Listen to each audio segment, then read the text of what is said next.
আসসালামু আলাইকুম সম্মানিত গাইস, কে কোথা থেকে দেখছেন দেশে এবং প্রবাসে সবাইকে জানাই সালাম এবং শুভেচ্ছা। আসসালামু আলাইকুম।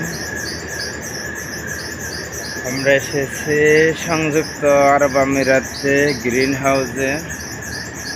হাউসের কৃষিকাজের পদ্ধতিগুলো দেখার জন্য, কেমন করে কীভাবে করে তারা।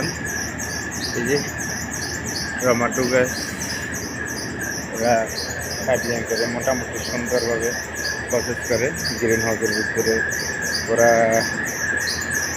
রশিতে এগুলা উপরে প্লেট করে নিয়ে গেছে। এই যে নতুন ফসল আছে, সুন্দর ফসল আছে আলহামদুলিল্লাহ, অনেক সুন্দর। এখনো পরিপক্ক হয় নাই টমেটো, এগুলো এখনো ছোট ছোট নতুন। সংযুক্ত আরব আমিরাতে গ্রিন হাউসের টমেটো, ক্যাপসিকাম, হট চিলি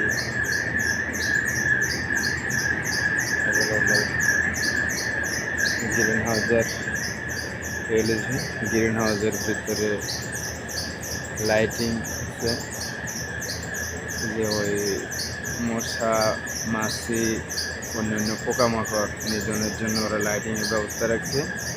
অনেকগুলো পোকামাকড় দেখি, পোকামাকড় কেমন আছে, অনেকগুলো পোকামাকড় মারা গেছে ওখানে।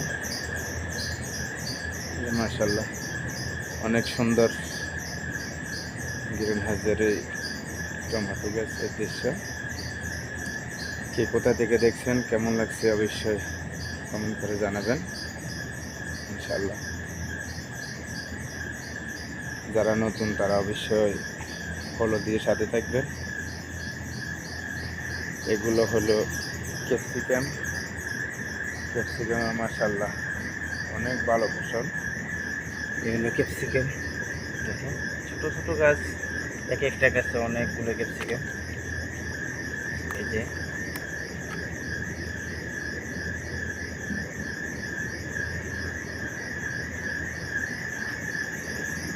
অনেক সুন্দর দৃশ্য। কে কোথা থেকে দেখছেন অবশ্যই কমেন্ট করে জানাবেন এবং লাইক কমেন্ট করে পাশে থাকবেন।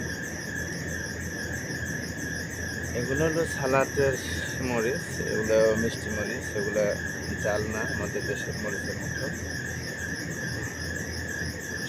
অনেকগুলো বীজ,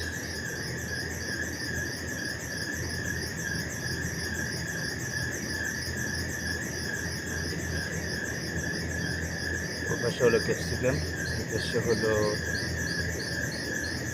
আরেক জাতের এগুলা লম্বা, অবশ্যই এগুলো তাও মিষ্টি মরিচ, জাল না। অনেক সুন্দর ফসল আসছে আলহামদুলিল্লাহ। কে কোথা থেকে দেখছেন কমেন্ট করবেন। যারা নতুন তারা লাইক করে শেয়ার করে সাথে থাকবেন। অবশ্যই নতুন পেজটা ফলো করে সাথে থাকবেন, সবাইকে কাছে অনুরোধ।